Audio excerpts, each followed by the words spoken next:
ഏത് കഠിനമായ സാഹചര്യത്തിലും പോരടിക്കാൻ കെൽപ്പുള്ളവരാണ് യുഎസിൻ്റെ മറൈനുകൾ. 3500ഓളം മറൈനുകളാണ് ഇപ്പോൾ ഹോർമുസിലേക്ക് എത്തിയിരിക്കുന്നത്. എന്തായിരിക്കും ഇവരുടെ മിഷൻ?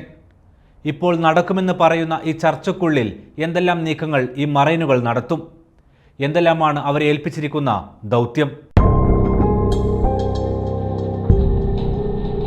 യുഎസ് ഇപ്പോൾ ഇറാൻ യുദ്ധത്തിന്റെ അടുത്ത ഘട്ടത്തിന് തയ്യാറെടുക്കുകയാണ്. ഹോർമോസ് കടലിടുക്ക് തുറക്കാൻ സമ്മർദ്ദം ചെലുത്തുന്നതിന്റെ ഭാഗമായി 4 പ്രധാന ഓപ്ഷനുകൾ പെന്റഗണിൽ ചർച്ചയിലുണ്ട്. ആദ്യത്തേത് ഖാർഗ് ദ്വീപ് പിടിച്ചെടുക്കുകയോ ബ്ലോക്ക് ചെയ്യുകയോ ചെയ്യുക എന്നതാണ്. ഇറാന്റെ 90% എണ്ണ കയറ്റുമതി നടക്കുന്ന പ്രധാന തുറമുഖമാണിത്.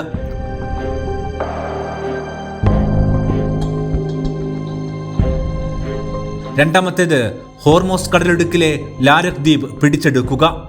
അവിടെ ഇറാന്റെ റഡാറുകളും ചെറിയ ബോട്ടുകളും സ്ഥിതി ചെയ്യുന്നു. മൂന്നാമത്തേത് ഗൾഫിന്റെ കിഴക്കൻ ഭാഗത്തുള്ള അബു മൂസ ദ്വീപ് ആക്രമിക്കുക. UAE ഇറാൻ അവകാശ തർക്കമുള്ള ഈ ദ്വീപ് ഇറാന്റെ നിയന്ത്രണത്തിലാണ്. നാലാമത്തേത് ഇറാന്റെ എണ്ണ കയറ്റുമതി കപ്പലുകളെ ബ്ലോക്ക് ചെയ്യുകയോ നിയന്ത്രിക്കുകയോ ചെയ്യുക.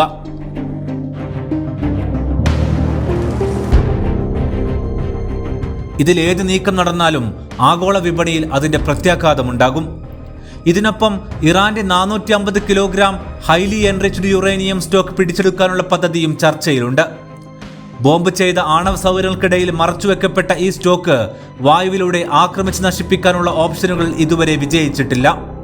യുദ്ധം 1 മാസമാകുമ്പോൾ ഇന്നത്തെ പ്രധാനപ്പെട്ട വിവരം യുഎസിന്റെ 3500 മറൈനുകൾ ഗൾഫ് തീരത്ത് എത്തി എന്നതാണ്. എന്താണ് അവരുടെ പ്രത്യേകതകൾ?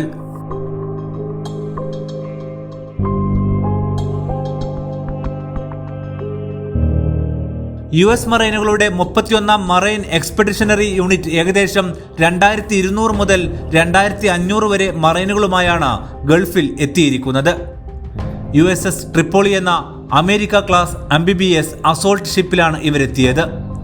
മൊത്തം 3500ഓളം മറൈൻസും നേവി സൈനികരും ഉൾപ്പെടുന്ന ഈ ഗ്രൂപ്പ് ഇറാൻ യുദ്ധത്തിന്റെ പശ്ചാത്തലത്തിൽ ഹോർമോസ് കടലിടുക്കിനടുത്താണ് സ്ഥാനം പിടിച്ചിരിക്കുന്നത്.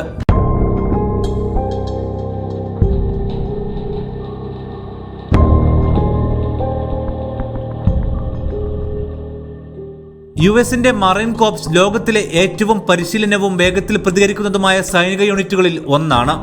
ഇവർ ഫസ്റ്റ് ടു ഫൈറ്റ് എന്ന് അറിയപ്പെടുന്നു. സാധാരണ സൈന്യത്തിൽ നിന്നും വ്യത്യസ്തമായി ഇവരുടെ പ്രധാന ദൗത്യം അംബിബിയസ് അസോൾട്ട് അഥവാ കടൽ വഴി കരയിലേക്ക് കയറി യുദ്ധം ചെയ്യലാണ്. ഏത് ഭൂപ്രകൃതിയിലും യുദ്ധം ചെയ്യാനുള്ള ശേഷി, നഗരയുദ്ധങ്ങൾ, ഹെലികോപ്റ്റർ അസോൾട്ട്, നൈറ്റ് ഓപ്പറേഷനുകൾ, സ്പെഷ്യൽ ഓപ്പറേഷൻസ്, റിക്കോണസൻസ് അഥവാ വിവരസമാഹരണം എന്നിവയിൽ വിദഗ്ധരാണ് മറൈനുകൾ. ഏതു സാഹചര്യത്തിലും പൊരുതി നിൽക്കാനും വേഗത്തിൽ ആക്രമണം നടത്താനും പരിശീലിപ്പിക്കപ്പെട്ടവർ.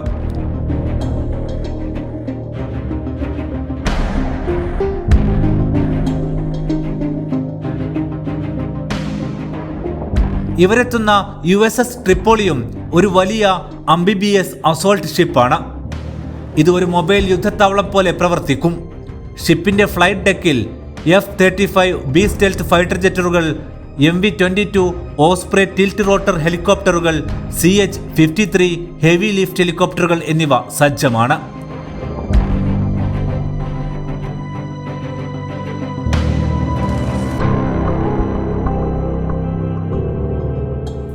മീറ്റർ നീളമുള്ള ഷിപ്പിന്റെ വെൽഡെക്ക് വഴി ലാൻഡിംഗ് ക്രാഫ്റ്റുകൾ ഉപയോഗിച്ച് മറൈനുകളെ നേരിട്ട് കരയിലേക്ക് ഇറക്കാം.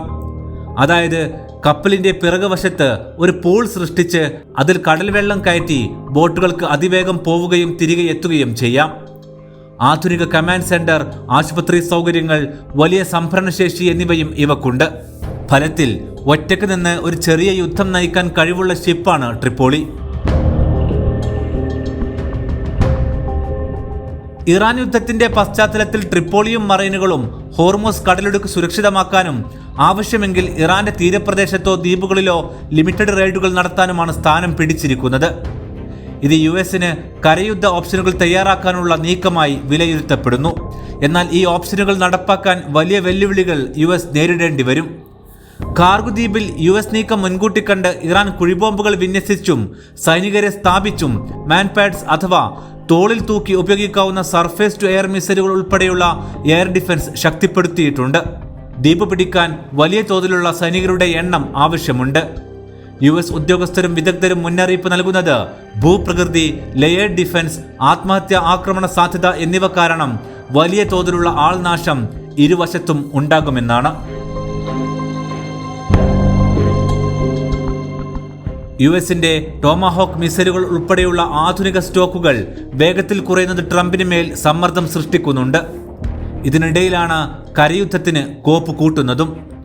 US സൈന്യം ഇറാന്റെ സമ്പുഷ്ടീകരിച്ച് യുറേനിയം സ്റ്റോക്ക് പിടിച്ചെടുക്കാൻ പരിഗണിക്കുന്നതും ഏറ്റവും അപകടകരവും സങ്കീർണവുമായ ഓപ്പറേഷനാണ്.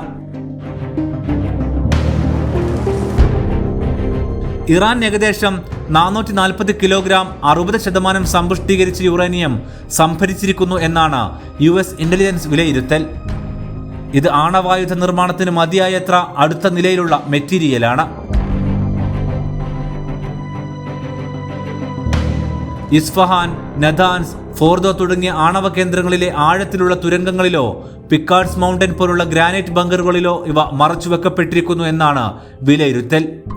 എന്നാൽ ഇത് സംബന്ധിച്ച ഏകദേശ ചിത്രം ഇന്റലിജൻസിന് ഉണ്ടെങ്കിലും കൃത്യതയില്ല.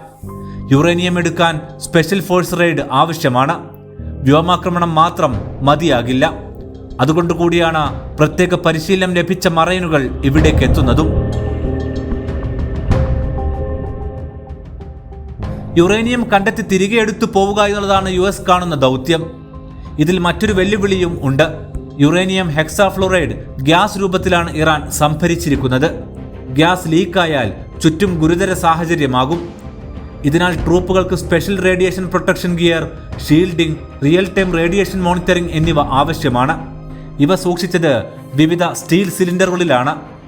ഇവയെ ലിഫ്റ്റ് ചെയ്ത് ട്രാൻസ്പോർട്ട് ചെയ്യുന്നത് തന്നെ വലിയ ബുദ്ധിമുട്ടായിരിക്കും. ഇതിനാൽ ഒരു ഹോളിവുഡ് സിനിമാ സ്വഭാവത്തിലായിരിക്കും ശ്രമം നടന്നാൽ അത് സംഭവിക്കുക. ഇതെല്ലാം മുന്നിൽ കണ്ടാണ് ചർച്ചയിലൂടെ പരിഹരിക്കാനുള്ള USന്റെ നീക്കങ്ങളെല്ലാം. പക്ഷേ USഉം ഇസ്രായേലും ഇറാനിൽ തകർത്തിട്ടത് പെട്ടെന്ന് തിരിച്ചു സ്ഥാപിക്കാൻ ഇറാന് വൻ ചിലവ് വരും. അതിന് വർഷങ്ങളും എടുക്കും. നഷ്ടപരിഹാരം കിട്ടിയില്ലെങ്കിൽ ഞങ്ങൾക്കുണ്ടാകുന്ന എത്രയും നഷ്ടം ശത്രുവിനും സഖ്യത്തിനും ഉണ്ടാകണമെന്ന പോളിസിയിലാണ് ഇപ്പോൾ ഇറാന്റെ നീക്കങ്ങൾ. അതിനാൽ വരും ദിനങ്ങളും സസ്പെൻസുകളാൽ നിറയുന്നതാകും.